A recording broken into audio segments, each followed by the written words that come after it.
All right, welcome back to Joe on Joe. Hey, it's me, your host, Joe Slepsky, and this is part 2 of The Greatest Evil, and it's Joe on Joe. This is the podcast where we watch every episode of G.I. Joe, A Real American Hero, the cartoon in sequential order, and break it down mystery, science, theater style. And, we had a very special episode last week. We talked about the dangers of drugs, and no better person to help me conclude that adventure down crime alley, down the deep, seedy pathways of addiction than my friend, artist, zombie aficionado, and super nice guy, Chris Thorne. Chris, welcome to Joe on Joe. Thanks. And did you get me on this episode on purpose? Well, actually, Chris, I did invite you on because the main character is Lieutenant Falcon, as you know, voiced by Don Johnson. And there's no bigger mega movie star than Don Johnson and you. Okay. You see the connection there? Totally. That makes no sense at all. I know. I was trying to go for a connection there. There was that one dream I had where I was being chased in a boat by a guy with rolled up sleeves. Oh, that's so exciting. See, that's but no socks. Yeah. No totally socks. No it was socks. very exciting. So, Chris, you are you're an artist and you're very talented. You primarily do comic book art and you do a lot of covers. You do a lot of sketch cards. Yes. And sketch cards. And specifically though, what I love about your work is you focus on the zombie genre. Yeah, that was my first foray into licensed properties. This Walking Dead season 1. I was putting out feelers and trying to get on sketch card sets. My dream was to be on a Star Wars sketch card set, which basically what they do is they send the artist blank trading cards. Yeah, so this is what a sketch card set is. Yeah, so they send the artist blank cards. We draw on them, and then we send them back to Topps or Upper Deck or whoever, and they put those in packs. So when you rip open your packs, you have, you got all your cards, but then you can have this awesome original piece of artwork, as well as the costume card or autographs or whatever. That's very cool. Now, is there guaranteed one sketch card in each pack, or how does that work? No. Usually they're one a box. Yeah. But there's like odds, so they would have one every 40 packs or something like that. Mm-hmm. And if there's 40 packs in a box, you should get one. Cool. But you might get 0, you might get 2. Do you do full color? Usually, yeah. Yeah. I'm doing a new set for Star Wars called Empire Strikes Back, black and white, and we are told that we had to do black and white sketches. Okay, for that, so. That's neat. And do they give you any direction as far as what characters to do? No, not what characters. The different companies, the licensees, will say, "Hey, we want this specific movie. Mm-hmm. You have to use anything from this galaxy." Yeah. My first set, they told us there was artists that could do principals, the talent, and then other artists did just the zombies. Okay. So I was one of the zombie ones, which was For the Walking Dead one. Yeah. Okay. That was Walking Dead season Sounds like zombie 1. Star Wars. Although they've done a little bit of zombie Star Wars though. No, there was that. They did. There was that book called Death Troopers. Yes, it was Yeah, basically Walking Dead Star Wars. Like they found a ship and it was infected stormtroopers. Right. Yeah, right. Yeah. And I've drawn a couple of those. Those are pretty good Yeah. to draw. Usually you get the helmet's broken off so that you can see the underling. Yeah. The zombie guy underneath. But zombies. That's got me started on zombies, and since then I just really enjoyed drawing zombies and dead things. I'm gonna slowly step away. What I love is you look really good. Yeah, brain. What I enjoy seeing you do at the shows, I see you usually at cons. We're friends from. Actually, you're one of the first dudes I met creatively out here. We worked on the book together with Seek Donnelly. Oh yeah. But I primarily we catch up at cons, and you do you like zombify people. Yes. Right. Yeah. One of the things I do at shows it gives the people at the show something special. And it keeps me busy during the day. I take a picture of somebody, and then while they're walking around doing their show thing, I will draw them as a zombie. Cool. So I've also recently started a website that you can send pictures to me. You did. Yeah, called YourZombieFuture.com. Your Zombie Future. Yeah. That's fantastic. So everyone go to YourZombieFuture.com. As long as you're on the internet, we might as well get this out of the way. Go to @ChrisThorneArt, and that's on Twitter and Instagram. And that's Thorne.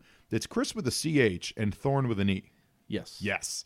That's where you could see him, see all of his work on Instagram. I'm sure you put a ton of stuff on Instagram. Oh yeah, I just got done with Inktober, so I was doing I was doing an ink drawing every day with no pencils, just straight to ink, and posting those. I was actually doing those on sketch covers.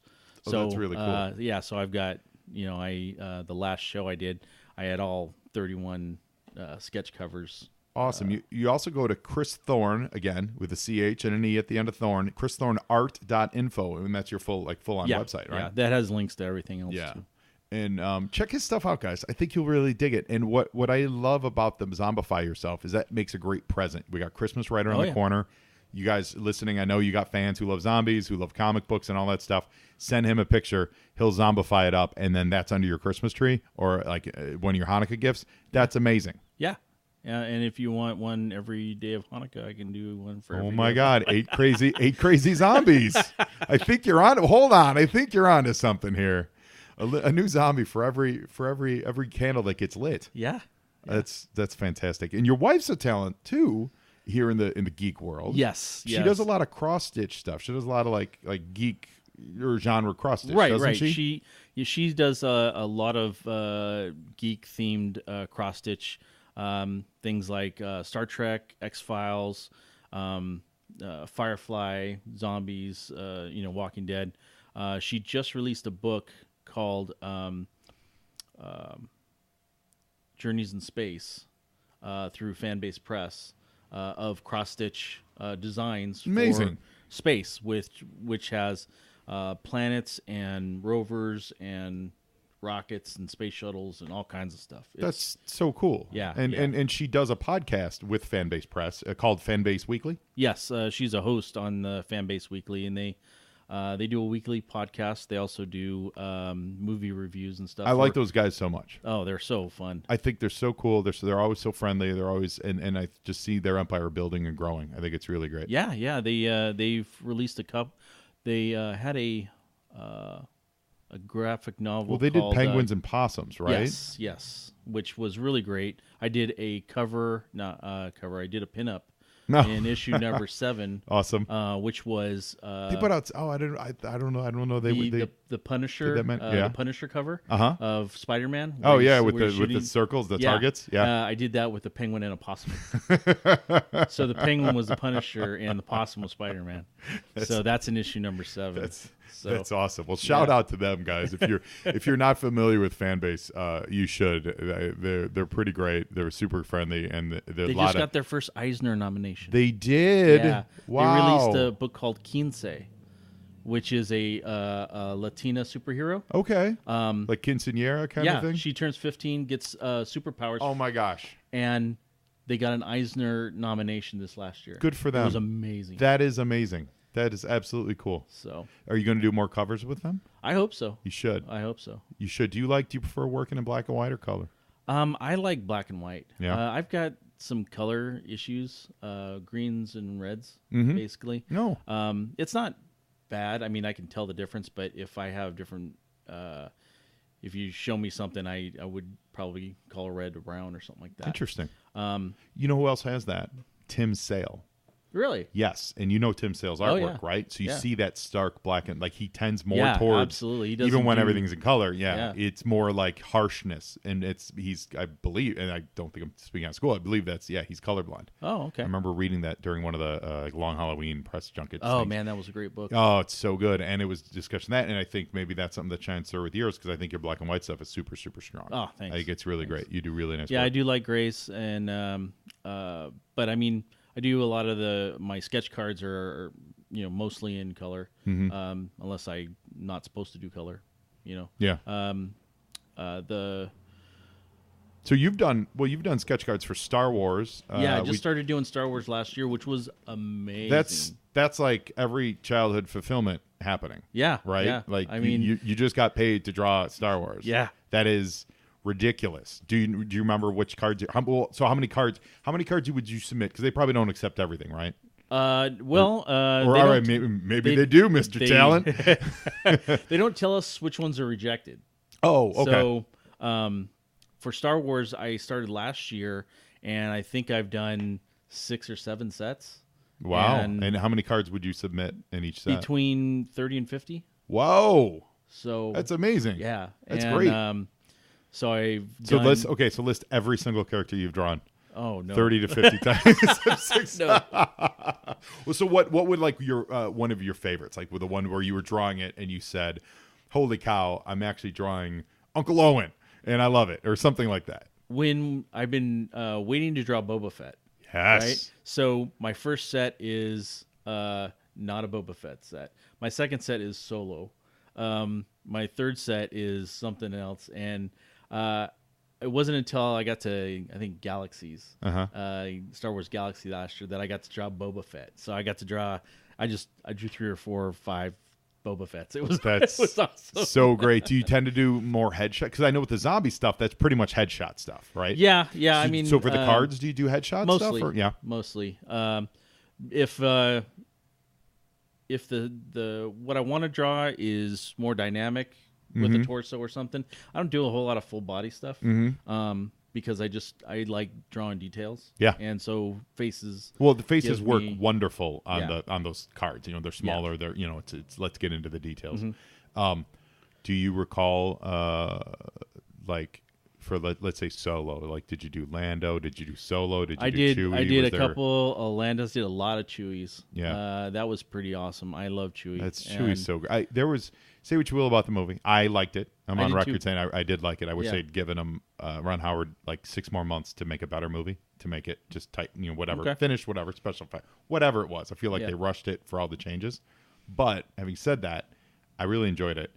And that moment when he and Chewie and Han meet for the first time, and they're in the Yeah. jail, and it's just this lumbering monster. There's just this moment of like, whoa, that's Chewie. Like that's Yeah, I mean, my guy. I think one of the best things is seeing Chewie just drenched in mud. Yes. And I'm just like, oh my god, that guy's amazing. Yeah. And he's just so awesome, so strong. Yeah, it's just it's that moment. It is still Fantasy Ritual, but Phantom Menace, I'll say it's terrible. When R2 and 3PO meet for the first time, you're just like, that's everything I want. Like that's all the stuff that I wanted to ever see is that. Yeah. You know? But it was kind of weird because it almost wasn't, because he didn't have his coverings. He was just all wires. Right, and stuff. right, yeah. It almost wasn't. It almost felt like it wasn't 3PO. You know. Oh, yeah, I see what you're saying. Yeah. So, but Phantom Menace is Phantom Menace. It's there. It is what it is. Yeah, It is. It is. Less said the better. But I love Star Wars. I do. I really, really, really love Star Wars. And you've also recently done a Stranger Things one. Yes, that just released on Halloween. That's actually fantastic. Those are really awesome. I was really glad when I got invited to do that set. I love that series. I think it's great. I love the monster in it, and 11 Demogorgon, I think. Yeah, the Demogorgon, and the D&D stuff that was done in the beginning. I was like, that was just awesome. I mean, it was. Were you a big D&D guy growing up? No. Okay. I knew about it, but I didn't roll with the guys who played D&D, or else I probably would have. Yeah. I was hanging out with the comic book guys. Okay. And they didn't play D&D. And you grew up here in SoCal. Yeah, in Gardena and Torrance. Nice. So, shout out to Jeffrey's Comics. Oh, That's that was at your shop. That was my That's shop a on great Crenshaw. shop, man. Yeah. I used to work down in Torrance, and I'd pop into Jeffrey's. And yeah, if you're ever in Southern California, Jeffrey's Comics is great. Of course, we all know I work at Golden Apple. Fantastic. Oh, I love Comic Golden Apple. Bug is great. Yep. There's so many really good shops out here. House of Secrets up in North Oh Hollywood. man, that is House of Secrets is a great It's a shop. I wonderful love shop. that And shop. really nice people run it. Yeah, and good old stuff. Yeah, and is it Emerald Knights? Are they still around? Yeah, they're and they're in on- Burbank. yeah. I'm in Santa Clarita now. Yeah. So I've got What's the comic scene like up there? well, there's two shops, Brave New World, Okay. and Kimzar Collectibles. Cool. Which they even have their own show. Kimzar does a twice a year show in Valencia at College of the Canyons. Oh yeah. So that's cool. So now we've got, and I think they've been doing it for 3 years now. It's So we've just got a little local show. It's not big, huge thing, but you got toys, you got comics, you got back issues to go through.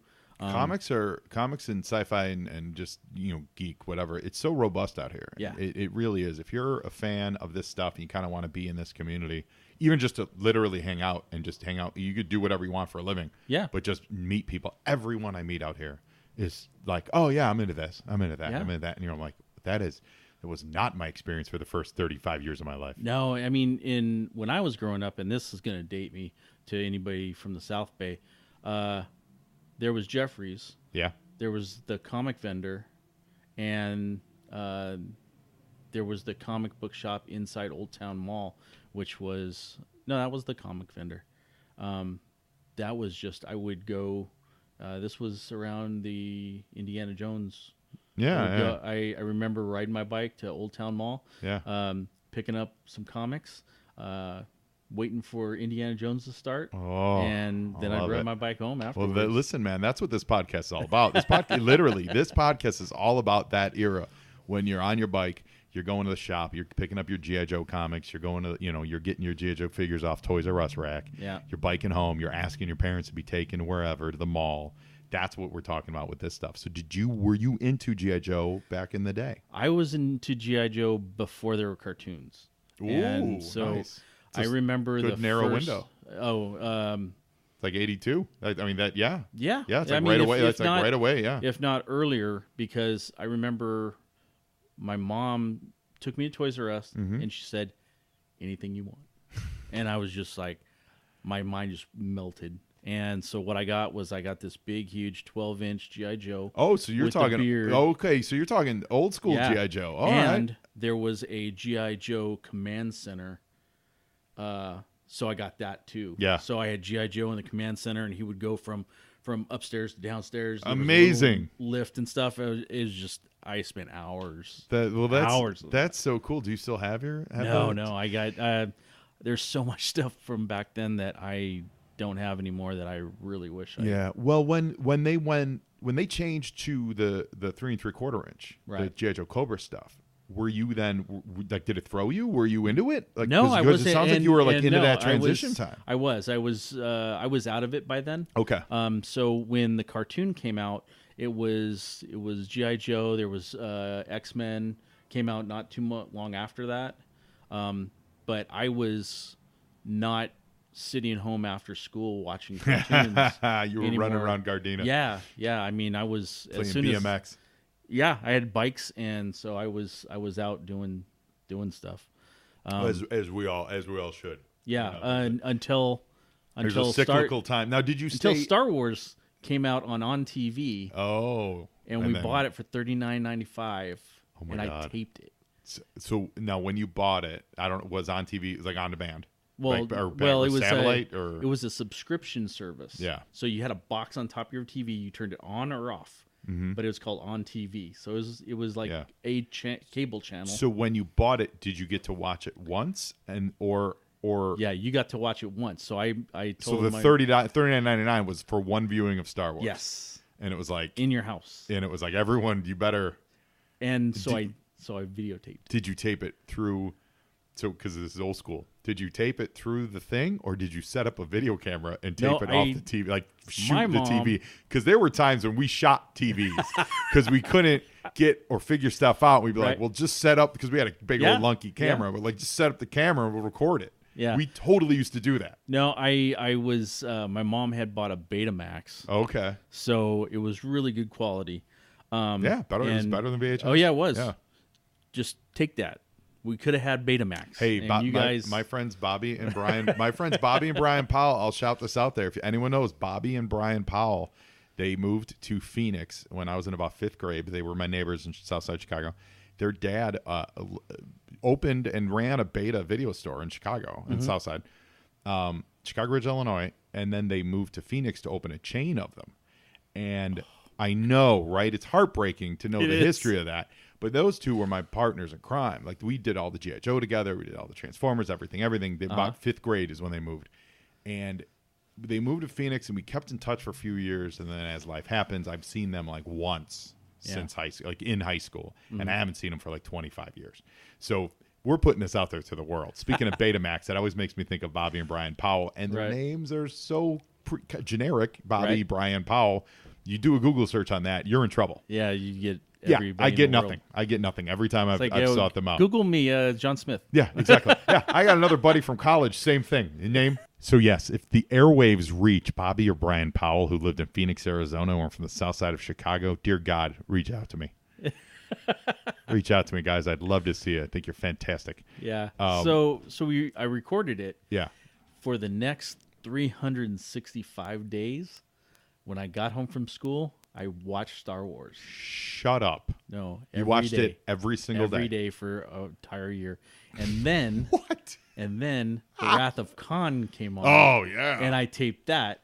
Did you tape it over Star Wars? No, hell no. I taped that and then watched that for almost a year. Oh my God. Yeah, I mean those two movies were my rock. Wow. So are you still a Trekkie? Do you still would you like to do they do Trek sketch cards? I don't know if they do. Rittenhouse does them. But I submit cards. I haven't been accepted yet. The quality on those cards are next level. And it's something to aspire to, just like I aspire to get onto Star Wars. I aspire to get onto a Rittenhouse. Yeah, with zero anything meant towards you and because I think your art's wonderful. Thanks. Star Trek fans are like that. Like they go to NASA, and they get jobs at NASA, and they're like, oh, I run. You know what I mean? Like there's this level of fandom where like they've been aspiring to change the world. Yeah. Star Wars fans we've been aspiring to have fun.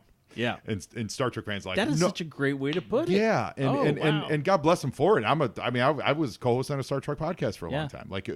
So I get it. If you say Star Trek cards are done by rocket science, literal rocket science, and they people, look geometrically perfect, and makes sense. There's artists that I seriously look up to who said I did them. I got a ton of rejections, so. Oh my God! Really? You got rejected? Wow! And I was talking to my my friend Jim, and I was like, "What do you mean you got rejected?" So I got a bunch of them rejected. So it's tough, and I'm like, if you think it's tough, I'm out, man. There's nothing I can do.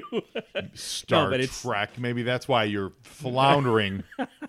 Maybe you're a little too tough. I don't like this now. But those sketch cards are amazing. Yeah, it's great. And do they build a good fan base for you? Like someone opens it, gets a sketch card. Do they seek you out? Usually, usually. Hey, I got your card. And actually, I haven't had anybody come to a show like that. Mm-hmm. But I do have what they call. They got to go all around the world. Yeah, they do give us artist returns, return cards. So part of our compensation are these return cards that we can sell directly to. Customers. What's a return? Basically, if I did 30 cards and I would get 1 or 2 cards returned to me that aren't put in packs. Oh. That I say I like these 2 cards, send these back to me, and so I would keep those and sell those directly to collectors. Keep all that money because on the aftermarket, sketch cards can be fairly expensive. Oh wow! So I'm confused. The card that they put in the pack, is it the original or do they make a repro? No. It's the original. Right, it's the original. I get paid X amount for doing the card, and then after that, nothing. Got it. Right, eBay. Right. It's so the one they return though, does it have a stamp on it or something? Usually they have to officially say. Yeah, usually it says artist proof or something like that. Oh, that's really cool, man. So I have those. I have those at the show, and I do have a group of collectors who come by my tables and say, "Hey, what new cards do you have?" So I'll show them, and they'll come. And some people just want to buy from the artist directly, Well, which is cool. Yeah, it's weird. I grew up not. I mean, I've been to a million Comic-Cons, and I remember I was never really huge into going through Artist Alley. Like I liked it, but it wasn't really my thing. Even though like I drew and I wanted to be, it just I don't know why. We can go into the myriad of mental health reasons why I didn't feel comfortable looking at other people's artwork. But one thing since we've been out here, I've been absolutely making an effort to do is to engage more in Artist Alley and to support them and to go up to the indie guys and the ones that really catch my eye and go, yeah, you know what? Yeah, of course. Here's my $5. Here's my $10. Like I'd much rather give it to you than there's a reseller and bring stuff home and check it out later at home. And sometimes you're like, oh my God, this is great. And sometimes you're like, yeah, this is all right. But you know what? Either way, you're like, I'm lost helping. $5 or $10. Right. Exactly that. And it meant everything to the artist. It means everything to the artist. You're 100% right. So if you guys are listening, you're out there, you're going to Comic-Con, spend time in Artist's Alley. Yeah, engage, chat. And on the flip side, make it good and comfortable and not awkward as the artist. That's your job. Yeah. To make it not awkward for the person to just come up and maybe browse. Yeah. And just be like, hey. I love talking to people because what happens is people will come up and look at my artwork and say, like, I did this print. I have a print of a Buffy character called the Gentleman. Oh, yeah. It's a Hush. And from the episode Hush. And people come up and look at it and go, oh, man, I love this. But it scares the crap out of me. I'm not putting it in my house. I'm like, well, that doesn't do me any good. But then they say, but I'm going to give it to my sister. She can put it in her house. I'm going to ruin my sister's children. Congratulations. And then there was this one person who came and bought one and said that they put it on the ceiling above their bed, their friend's bed, and they would have to wake up. That's awesome. So, but people come up and talk. People like zombies. Yeah. They like Star Wars. They like The Walking Dead. They like being turned into zombies. They want their kids turned into zombies. Mm-hmm. And that all talks. We get talking. Yeah. And that's That's fine. great. I love having. I have at my table. I don't just sit behind my table.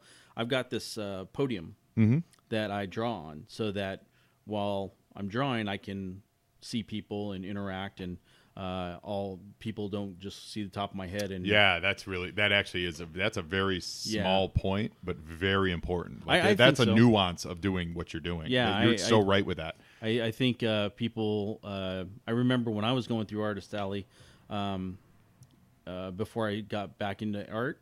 I would go in and I just see the top of people's heads. People are drawing, which is great. They're doing their stuff, commissions or whatever.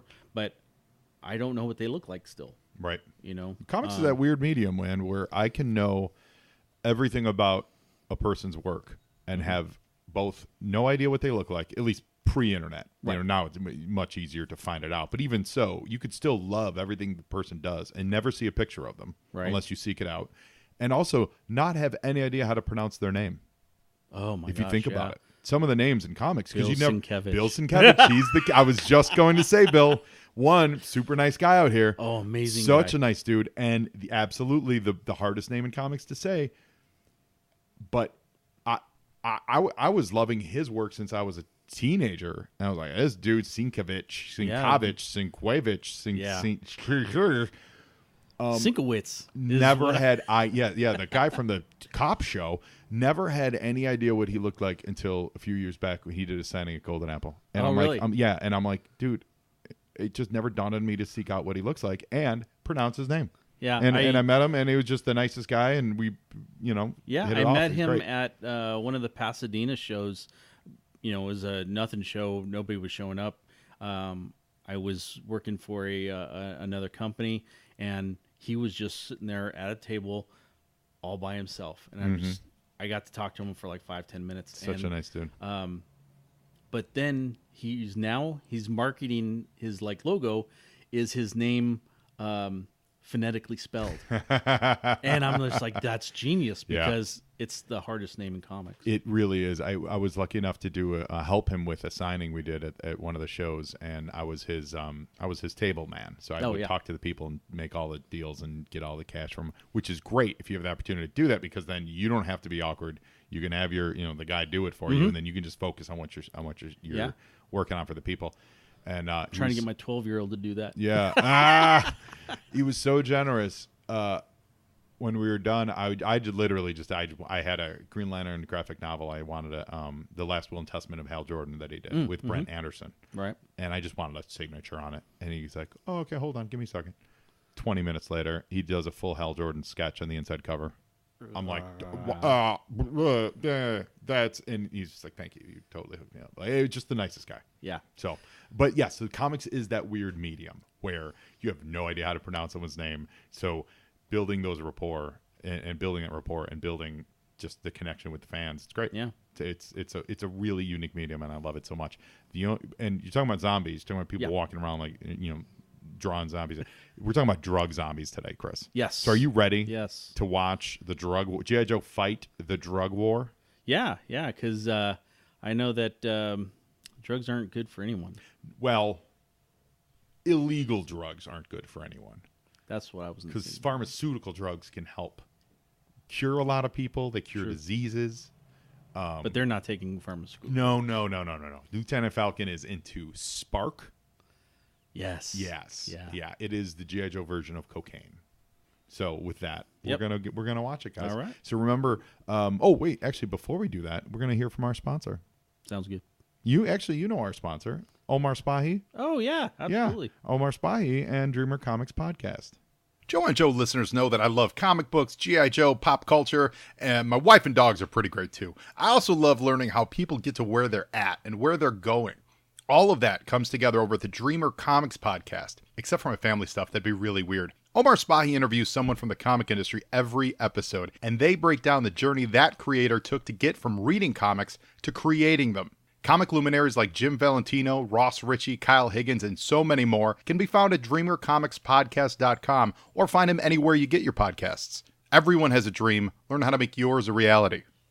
So that's how you realize your dreams, everyone. That's exactly how you do it. And while you're on the internet, help me realize my dreams by following me on Instagram and Twitter and Facebook at JoeOnJoePod. Send me an email to joeandjoepod@gmail.com. Let me know what you think of the show.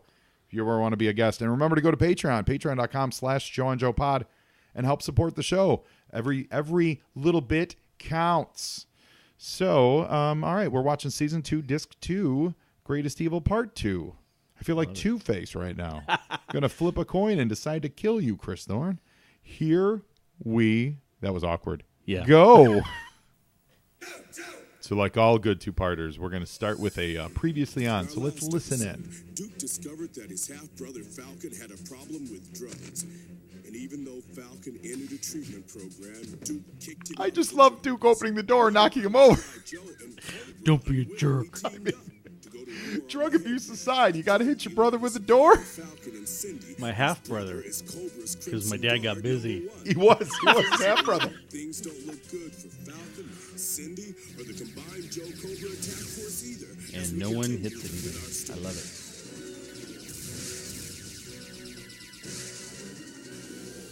Well, no one hits anything that bleeds. Let's be fair. Yeah, yeah. Let's be fair. No one hits anything that bleeds. So Cobra Commander and Duke, who are sharing an airplane because Cobra teamed up with I G.I. thought it Joe. was airfares.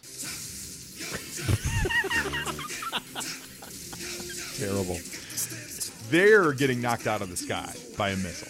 Right. By a Headman fired missile. So this is the big bad guy here is Headman. It's very important. He's getting his hands dirty. Yeah, he's getting his hands dirty. He's such a bad guy that it forces the Joe and Cobra team to team up to fight the scourge of drugs. Yeah. And if you think that we've escaped so far one full episode and without hearing the just say no catchphrase of the 80s, you're wrong, because we're going to get it real early. And what I predicted last week, where we would get the last temptation of Christ, so to speak, of, oh, come on, you really want to do some... It happens early in this episode. You want to do some, right? They don't, yeah, they don't... Don't you want to be cool? Yeah, don't you want to be cool? Don't you want to get high? Like, they don't waste a lot of time in cutting to the chase here. So the Greatest Evil Part 2, Oh, I love written by this. Bob and Bob and Eve Eve Forward, Forward. husband and wife writing team. Yeah. I love this. Who's flying this piece of Yeah. junk? Cobra Commander and Duke just trying to open the hatch on the jet, and they manually. Oh, that jet! Wow, I don't want to bring up images. I know, I don't right? really don't mean to bring up bad stuff that happened But 18 years that's ago, his- or that's yes, first 17 thing I years thought ago. of. But that plane just hit that building. Like, now, okay, that is What do you mean we? Shockwave, Gentlemen, perhaps we can strike a bargain. and he's the It's G.I. not Joe every day SWAT you get a officer, genuine Right. right? Joe delivered into your But he's got hands. his face Visor. blast shield down. And with the blast shield down, I can't see a thing. He's got his blast shield down, and he is then drawn to look like a monster because they, like they don't give him a face. They Right. just do like a Like an outline. yeah. All throughout this episode, he's frightening. He is the scariest thing about this episode. Not the drug addiction, Chris Thorne. Right. Is the That's no way shockwave. to treat a lady, mister. No, this is great. Oh. This is great. This guy, She's he's just a worthless junkie like you. he's a With my he's earrings and the runner up punk, right? in the Kaniki lookalike contest. Or actually not Kaniki, the thug from Greece Right. that Kaniki stole Cha-Cha from. You remember Cha-Cha's boyfriend that Danny danced with at the dance? The real gravel face looking Okay. greaser? I can't. Listeners, yes, that's who that guy is. He's like the thug that was like Kaniki's enemy. Right. That Cha-Cha, the girl that Danny Zuko. Yeah. I'm dropping a lot of Grease knowledge right Yes, here you out are. of nowhere. You're getting deep. Yeah, I don't remember that guy's name, but that's who this guy's. So these guys, this is the Crimson Guardsman that it was his sister that's kidnapped, right? So they're teamed up, but look at how frightening his face is. It is. He's like this. And I get that you cover it with the gray color, but does that mean everything else has to go like he looks like a killer from that movie, The Strangers, The automated weapon systems control. right? he actually looks like who was the character that was on the DVD cover? The gold. It's not Destro? Is it Destro. Destro? Yeah. He looks like Destro green. Yeah, like a green Destro. Yeah, you're not wrong. Moo, yikes. And I don't know how bombs work. I love that in movies and stuff. They always have it's like the reckless guy with the grenade when he always like, I'm going to start this grenade before anyone has a chance to. If I had a friend that did that, and they're usually like they're friends, Yeah. like they're like, oh, he's so silly. He's starting the bombs with like 30 seconds on the timer. That's just Joe being That would Joe. be the last. Right. Yes. Joe's just going to be Joe. That would be the last time Joe sets off that bomb. Yeah. The last time. Certainly didn't plan to bring them to this trash heap. Yeah. So the Joes think that they were Now going we're to. gonna get into detective. Yeah, they think they were rescuing him, so they just went to like the set B from The Wire. Right. That's not where Headman was. No. Headman's got his own. And look at this pimp. Oh, my Look at God. this. Just He's soul got patch the shades.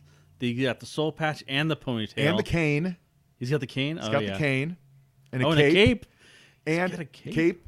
Like, But he's got well, he's got an ass. He's got a kerchief. kerchief. Kerchief, yeah. That's Falcon, yeah. Falcon's got, and look at now. Here's what you didn't see. I'm your best friend. Here, this is it. This is what I'm talking about. Money. And what you need most of all.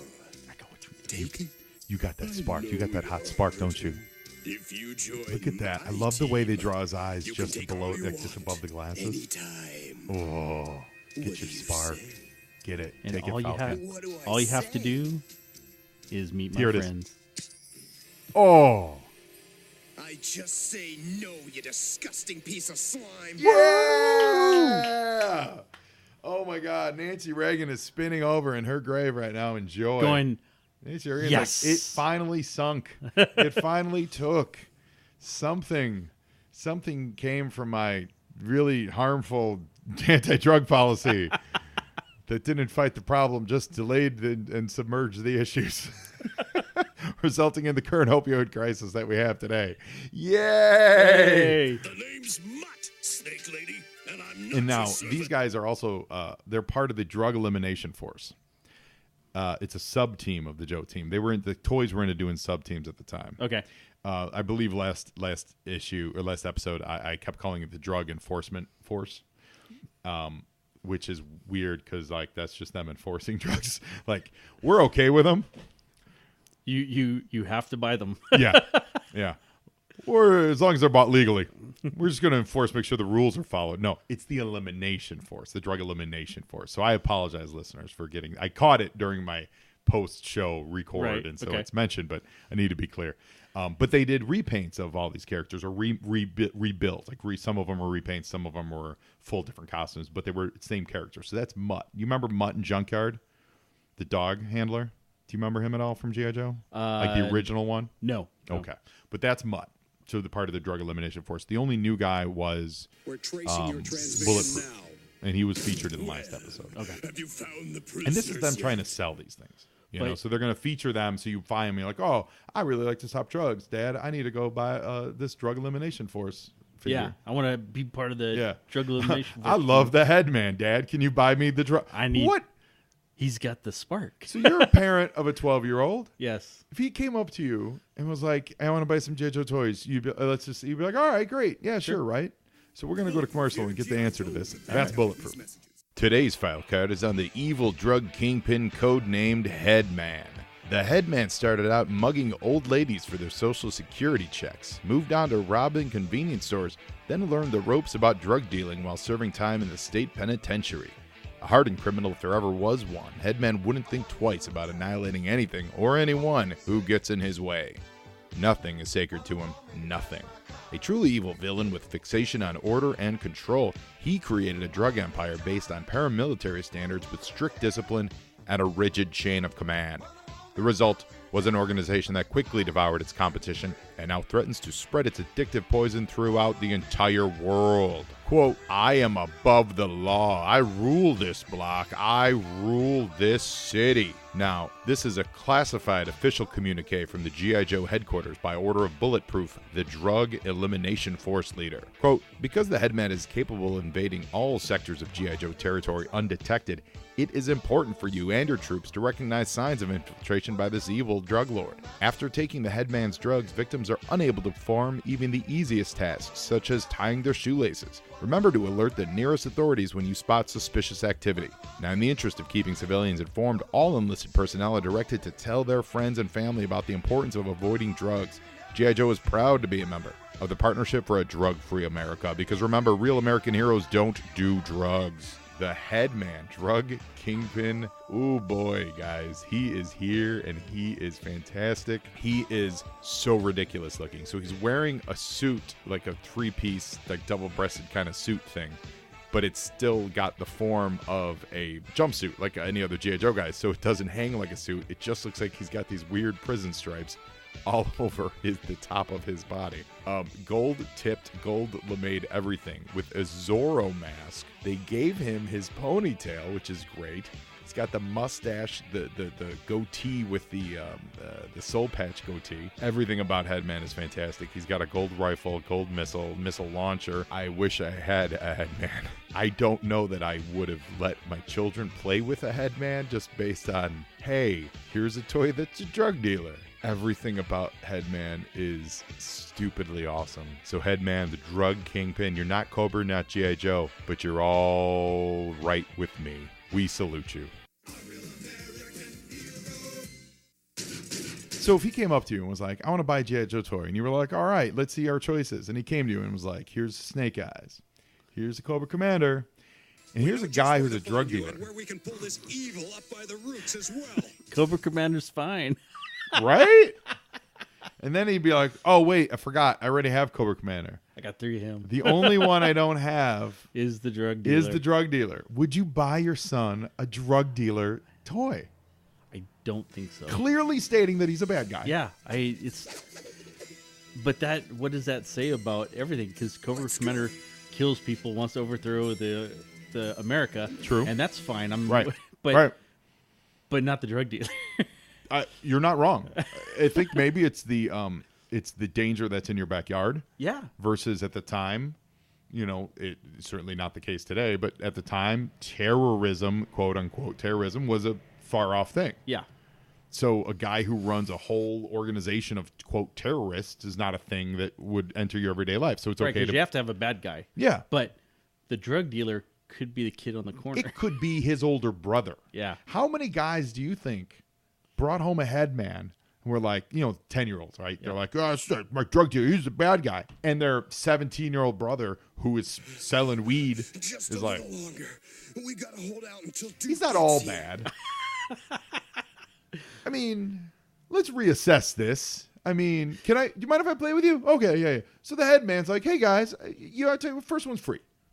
Is that all bad? He's giving Is he a bad guy for that? Is he bad because he wants to give you something? Well, no. No, I guess not. Right. And whose laws is he breaking? Is he breaking God's laws? No. I don't see anything in the Bible about selling drugs. He's just breaking man's laws. Which- so really, is the head man a bad guy? Yes. Or you don't?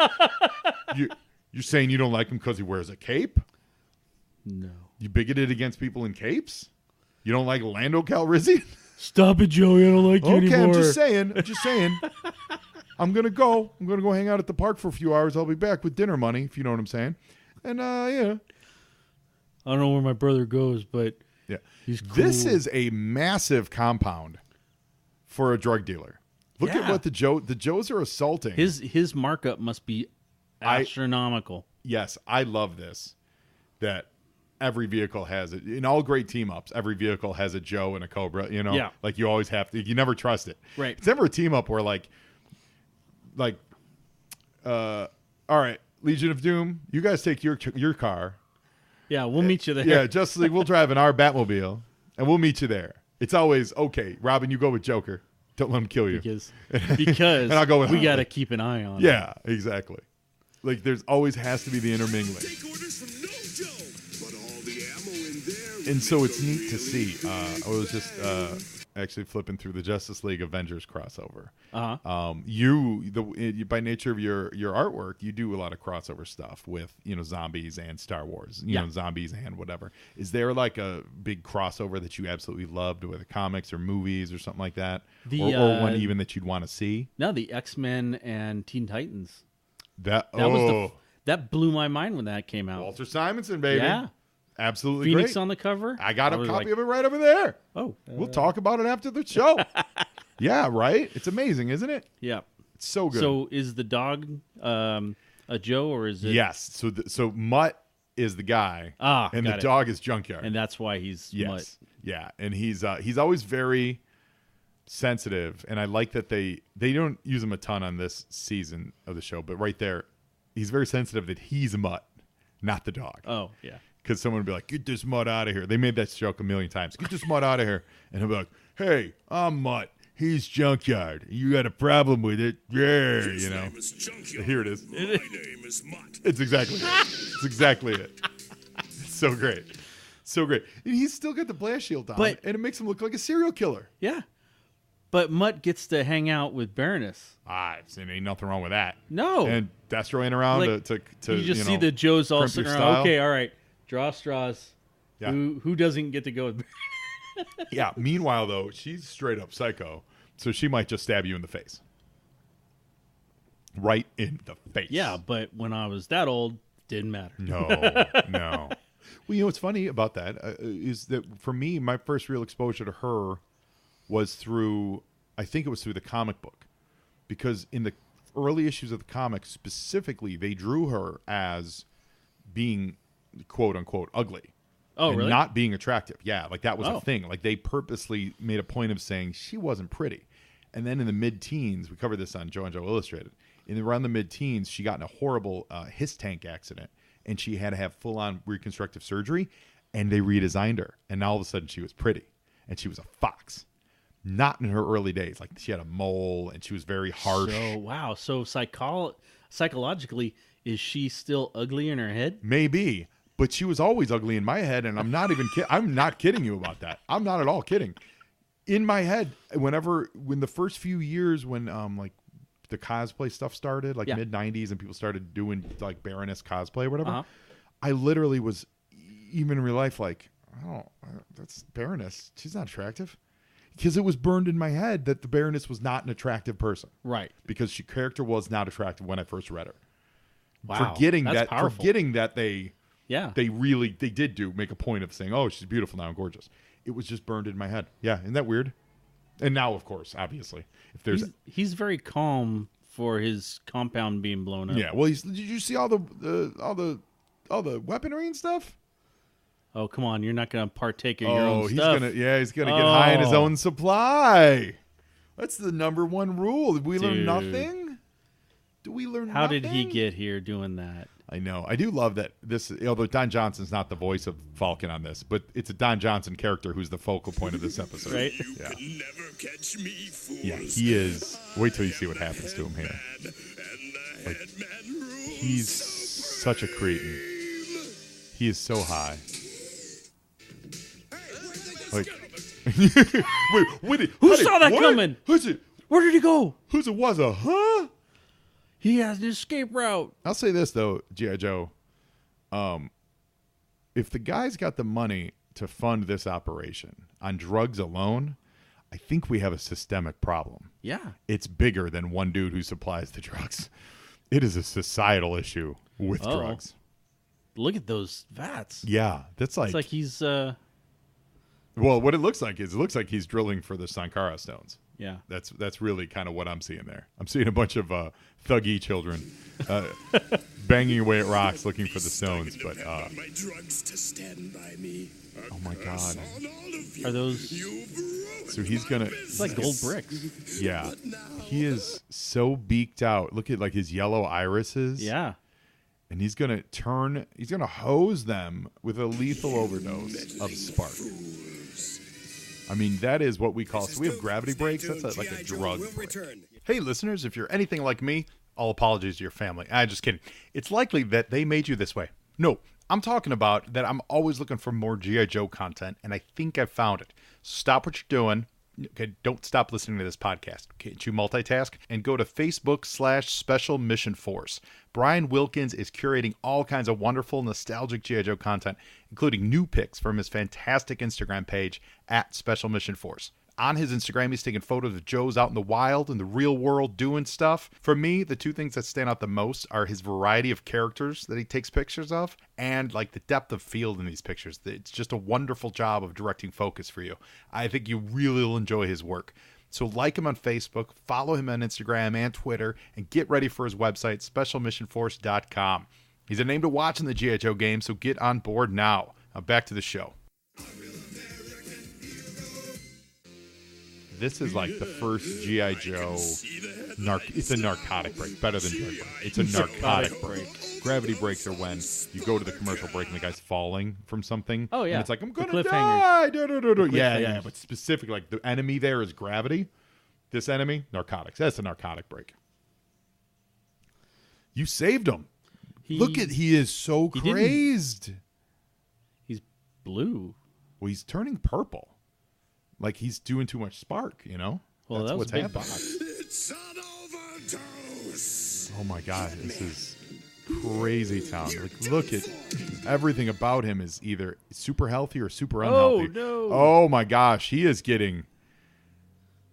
This is like it's like watching Requiem for a Dream again. Oh my god. I just hope we don't go to the disco. Oh my god. Oh my god, look at this. Where is it? He is, speaking of zombies. That's why I was happy you're on the show. He is a drug zombie. He's experiencing the very death he was selling.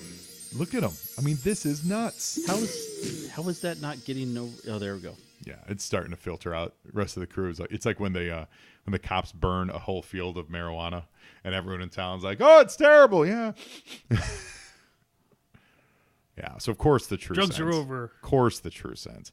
So Chris, one thing I like to ask guests of Joe on Joe: if you could be a member of the Joe or Cobra team, you could be a good guy or bad guy, or maybe both. I don't know. Be whatever you want to be. What would you be, and what would your name be? I'm gonna need some help with the name, but I would want to be part of the Cobra team. Yes. Love So, that. Yeah. And what But would you do for them? I probably do marketing. Marketing. You know, yeah, because they need help. Well, they have a really they strong. got They have a some- strong marketing department. Hold on. They've got they've got good designs. Cobra has a strong marketing department. I feel like no, I love it. Welcome to the Cobra marketing department. Okay. You're in for sure. I feel like their marketing department is like you trying to get a card into the Star Trek set. Oh, like they've okay. got high branding because their branding is on point. Everything's got the Cobra sigils. You know, like you see people walking around in real life with Cobra t-shirts. You don't see people around with G.I. Joe t-shirts because G.I. Yeah, Joe does you not got a have. point They there. don't have a logo. Yeah. Their logo is their name, and that's not a logo. You don't Right. have a logo. Good So, call. Yeah, Cobra call. is. So you'd be the marketing department for Cobra. Yeah. Yeah, I'd work in the marketing department. And what would you do specifically for them? He hit the self-destruct sequence. Probably. Like art, art. Yeah, probably art? concept art. Concept art. Yeah. Yeah. Yeah. Like, okay, we got a guy with a chrome face. We got a guy with. I got it. We need. I need a. I got it. I need a gimmick. I got it. What is it? Keep doing it. No, keep telling me. Yeah. So I. So do Destro comes in. He's like, I need a new uniform. I you- need you to design me a new uniform. Okay, so Destro needs a reshoot, but we got this guy Pete just got hired. Mm-hmm. He needs a gimmick. He's an outfit. Needs a gimmick. Okay, And so so they go we're- to so he go goes- to the marketing department and they talk to. Are you ready? Yes. It just left my head. It just left my head. They go to the name that I'm gonna say is the name of a transformer that it sounded just like, but that's not it. Got it. Conceptor.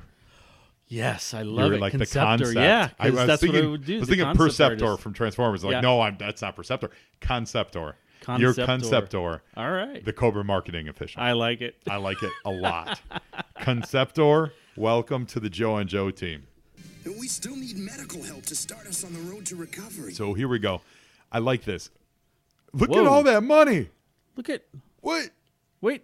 Duke is like, do we have to donate all of it? Oh, it's so good. So this is great. And look, what's great is he's already gone through withdrawals and he's healthy. Yes. Well, no, So- they did. No, they said they're going to need a lot more work. Okay. Now, Cobra Commander thought that he stole all the money himself. Oh. But it was torn up newspaper. So it's good. The bad guys don't get the cash. they don't get the fruits of their labor. I will say this though, Cobra did do, not to say Half they the deserve work. the money, but they did say let's stop this guy. Yeah. And they turned on him in the end, but that's what you expect. It's the scorpion and the frog, right? Well, they. And look at Headman's not dead. Oh. Maybe he is. Look at Drugs. Drugs kill. It's okay to take any medicine that your parents or doctors tell you to take, but if your friends or anyone at school or in the neighborhood offers you drugs, just say no. drugs kill. Unless they're the ones that the For more doctors give you, information, like On call the National opioids. Drug Headman, I think Headman's the only guy to actually die on screen in G.I. Joe. It's got to be Headman. No one else has died on screen. They've shown dead Yeah. bodies. Well, didn't this we is were like- expecting his hand to move and it didn't? No, it didn't. He Yeah. was dead. Yeah. And by the way, 1-800-662-HELP, still a valid phone number. We called it last week. Really? Yes. So in a real way, real way, if you're out there and you do have any kind of addiction issues or whatever, call 1-800-662-HELP and they'll help get you to a local treatment center. They'll help That's they good really to know. will. It is good to know. Yeah, Yeah, it I is. called it last week and it's totally still a functional phone number. Cool. It's just a matter of time. Trump hasn't gotten around to canceling it. Yeah. Well, it's probably under his radar. Really, man. Yeah, we'll get to it eventually. So that's it. That's it, Chris Thorne, or man. should I say Conceptor? What did you Conceptor. think, man? When was the last time you watched a G.I. Joe cartoon, or have you ever? Yes, I did watch them once in a while, but it was always like flipping channels. Yeah. Oh, hey, this is on. Yeah, Because I like Cobra Commander. he's pretty great, right? Yeah. Yeah, he's pretty great. Now you got a father, a 12-year-old kid that's right in this wheelhouse. Yeah. Is two questions then? Is this the kind of thing like? So like when he hears this podcast, do you think he might be like, can we watch that episode? Not that about like, Dad, I'm curious about drugs part of it. I don't know. I But don't like know. as a concept, do you think it'd be something he'd want to watch now and then flip it around? If this were on today, if this were a show that were like regular rotation, would you be like, hey, we should watch this together? I don't think so. Yeah. I tried to get him to watch Robotech, the Macross Saga. Yeah. And he was not into Really? it. Yeah. And he likes playing video games. He's big in Fortnite right now. Oh, and yeah. Star Who Trek isn't? Battlefront. Yeah. and just got into something called Rocket League. Oh, Rocket League's great. Yeah. I love Rocket League. That was pretty fun. Yeah. But he's big into Fortnite. He does like some anime style stuff, like Last Airbender. Yeah. He loves that. Awesome. And the Star Wars, the Clone Wars. He can watch those episodes all day long. But which iteration?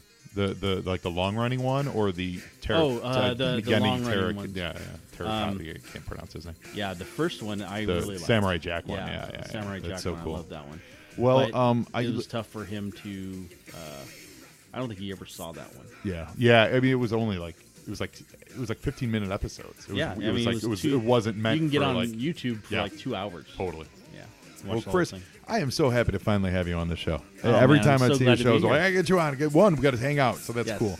I'm so happy. Remember, everyone, go to @Chris Thorne Art on Twitter, Facebook, and Instagram. Facebook? Yeah, but only on your Crystal. Twitter. Okay, Twitter and Instagram. Go to christhorneart.info. Check his website out. Support this guy. He's really great. Look at his stuff. Order it. Get it for Christmas. Do one of the, make your zombie? Yeah. Get yourself zombified. What's the website? It's called yourzombifuture.com. Yourzombifuture.com. Get it for Christmas. Make your spouse a zombie for Christmas. I'm on the record, by the way, saying during the zombie apocalypse, I will certainly take my wife with me, but I am not looking. I don't know that she'd do very well in the zombie apocalypse. So I'm just putting that out there. Yeah. I'm looking to form a group of survivors. Well, I'm not going to reject her, but I'm not counting on her. You're going to want to put together a group of glasses makers. She comes in here to flip me off. Glasses makers. Yes. And contacts. You're so right. As soon as my glasses break, I'm screwed. Yeah, my wife, we have to go, first thing we do is have to go find a saline shipment and hoard it. Hoard it. Totally. All those little things. You're absolutely right. I love it. Chris, thank you so much for being Joe and Joe. And Conceptor, welcome to the Cobra team. Thank you. Awesome. And now you, Joe, and Joeing is half the battle.